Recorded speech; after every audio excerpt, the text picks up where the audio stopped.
Do CSS just park out the back of the shops and watch movies on their iPads?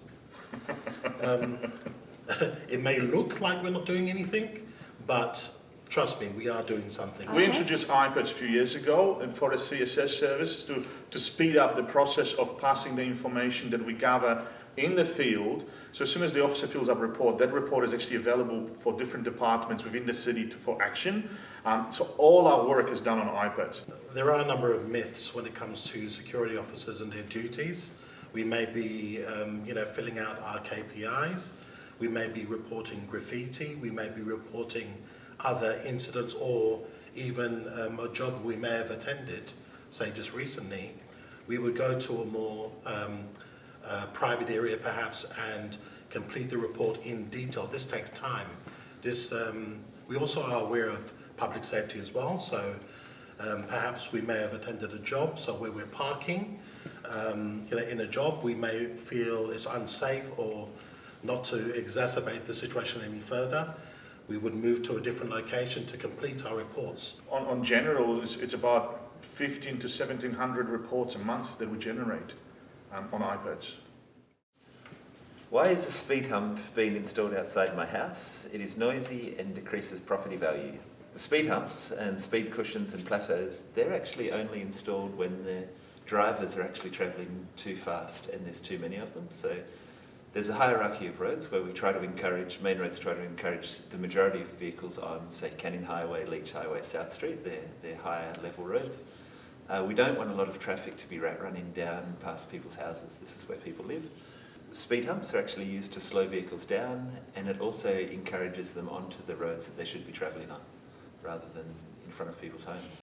Why doesn't the city get rid of the CSS and use that money to install CCTV instead? All right, CSS, CCTV. CSS is a service that does a variety of tasks, not only observes and reports, but like I said, it works on generating voluntary compliance, it gathers the information, it deals with maintenance issues, it assists people, it deals with lockups, alarms, unlocks, and they go everywhere where you can go, whenever you request. CCTV as itself, it's a tool. It's one of the tools you can have in your toolbox of trying to reduce crime. But also, you got to start considering, okay, there's a cost associated with installing CCTV. Where are we going to put that CCTV? Is this CCTV going to be effective? There has to be certain quality. Is the lighting efficient? Who's going to be reviewing that footage? Where are we going to store that footage? Who's going to be actually responding to the footage?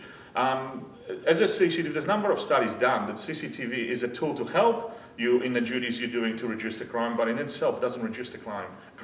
We have customers all the time who call us every day and they have CCTV, okay? If an incident is occurring, your CCTV is not going to be able to pick up the details, where they are, how many of them are there. The good thing about our service is that when we arrive, we usually arrive within 10 minutes. So we can actually ascertain the situation. Okay, we can determine whether police need to be involved or not. If it's a genuine situation that we're facing, that a member of the public's in danger perhaps, we have the capability to be there in a short period of time and react appropriately. Why do bike riders ride on the road when there is a perfectly good path adjacent to the road? So we've got bike riders who travel 20 or 30 kilometres each way to work each day. We've got other bike riders who are 4 years old and they're actually just learning, they're starting the process of learning to ride. And then there's everybody in between.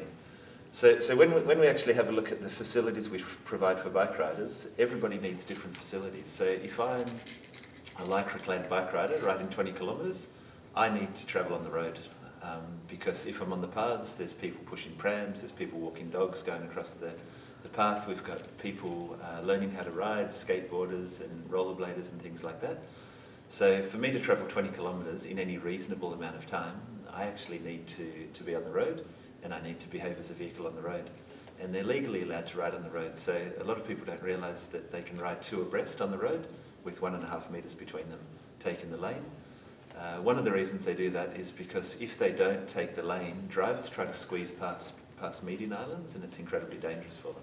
Why do you ask for my details when I call? I want to be anonymous. Okay, so A, we need to establish the validity of information. B, if there is an essential follow-up by other agencies, say police or anybody else that are authorized to have that information, they need to have a follow-up sequence. So if you're a witness to something and you're calling us, first of all, we also ask you to call the police and let them know as well.